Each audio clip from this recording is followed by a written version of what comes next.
या कुंदेन्दु तुषारहार धवला या शुभ्रवस्त्रावृता या वीणावरदण्डमण्डितकरा या श्वेतपद्मासना या ब्रह्माच्युतशङ्कर प्रभृतिभिः देवैः सदा वन्दिता सा मां पातु सरस्वती भगवती निःशेषजाड्यापहा।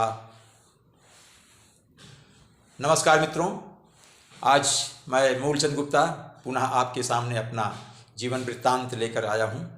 और कल के वीडियो में आपने देखा मैंने अपने पूर्वजों की चर्चा की, उनके नामों के, उनके वंशजों की चर्चा की और मैं अपने पिताजी के बारे में बता रहा था, पिताजी के कुछ स्वभाव के बारे में। तो थोड़ा सा पिताजी के बारे में और मुझे जिक्र करना है। कल कुछ अंश रह गया था क्योंकि वीडियो लंबा हो रहा था, क्योंकि मेरे वीडियो बनाने से बहुत लंबा वीडियो दूसरों को भेजने में दिक्कत होती है, तो मैं बस 5-6 मिनट के अंदर का ही वीडियो बनाना चाहता हूँ। तो ये मेरे पिताजी की शिक्षा 4वीं क्लास तक हुई थी और उन्होंने हिंदी, गणित और एक लैंग्वेज मुड़ुआ होती थी, हिंदी का ही रूप है, मुड़ुआ भी पढ़ा था उन्होंने।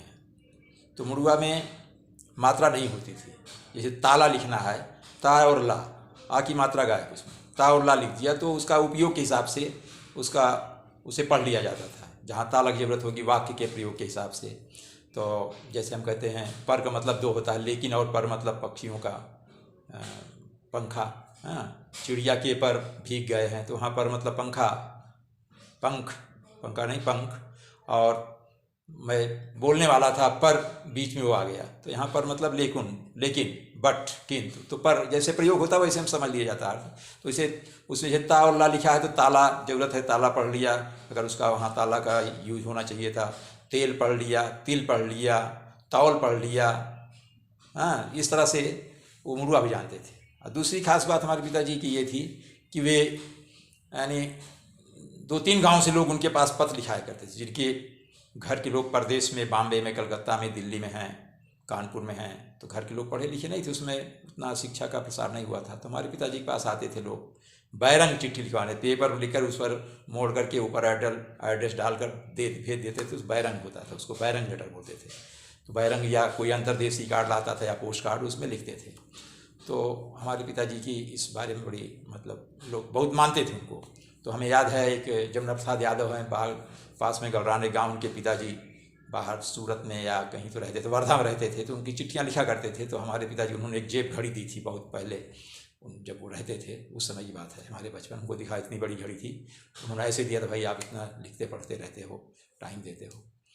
तो इस तरह से हमारे पिताजी, और मैथमेटिक्स उनकी अच्छी थी तो लोग हिसाब किताब उनसे करवाते थे। तो हमारे पिताजी से काफ़ी लोग मतलब मदद लेते थे और वो सबकी निस्वार्थ सेवा करते थे। तो इस तरह से, और पिताजी का हमारा बिजनेस बहुत छोटा था, खेती कम ही थी, तो अपना जीवन यापन किसी तरह से चलता था। बहुत ज़्यादा संपन्न नहीं थे, ना बहुत गरीब थे उस समय हमारे बचपन में। मतलब जब तक हम 6-7 साल के, तब तक तो उतनी हालत नहीं थी, तब बच्चों की संख्या भी कम थी और बहुएँ कम आई थी उनकी, तो तमाम चीज़ें थी, तो इसलिए गुजारा उनका चल रहा था। लेकिन बाद में मुझे याद है जब 7वीं-8वीं में पहुंचा, 7वीं-8वीं में, तब पता लगने लगा नहीं, घर की हालत, आर्थिक स्थिति बिल्कुल ख़राब है, बड़े मुश्किल से जीवन यापन होता था घर का। तो ये है हमारे पिताजी के बारे में।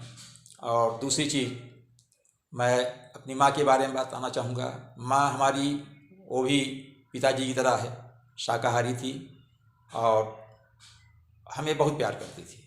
हमारे लिए वो हमेशा बहुत घबराई रहती थी, कहीं अकेले जाना तब उनको चिंता हो जाती थी, वो डरती बहुत थी।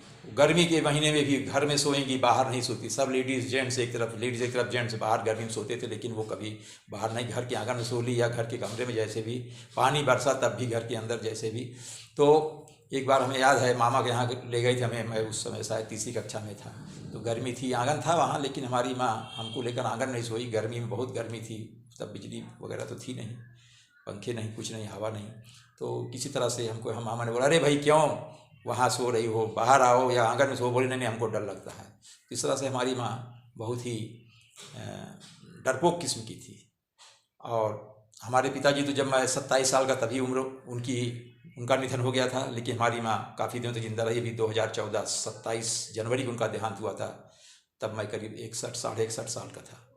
तो ये रहा कुछ मेरे पूर्वजों और माता और पिता के बारे में एक छोटी सी जानकारी। और धन्यवाद। फिर अगले वीडियो फिर से मिलेंगे।